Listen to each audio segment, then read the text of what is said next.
Usually Everest ఎక్కేటప్పుడు చాలామంది ఈ ట్రెక్కర్స్ అందరూ కొంత దూరం వెళ్ళి ఆగిపోతూ ఉంటారు. ఎందుకంటే వాళ్ళు వాళ్ళకి వెనక్కి వెళ్ళిపోదాం అనుకుంటారు.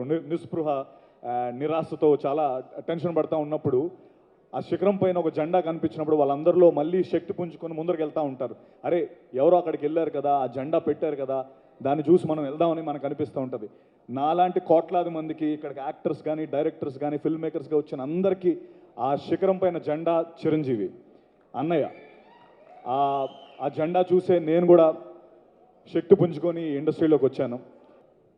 మామూలుగా మన అమ్మమ్మ నానమ్మల చీరలు నెక్స్ట్ జనరేషన్కి వెళ్తూ ఉంటాయి. తాతగారి వాచ్, ఇంక్ పెన్ను, లేకపోతే అన్నయ్య సైకిల్ నెక్స్ట్ జనరేషన్కి వెళ్తూ ఉంటాయి. అవన్నీ తరతరాలు మారుతూ ఉంటాయి. దానికి ఒక వీలునామా అక్కర్లేదు, తరతరాలు మారే ఆస్తి. అన్నయ్య తరతరాలు వీలునామా లేకుండా మారే ఆస్తి.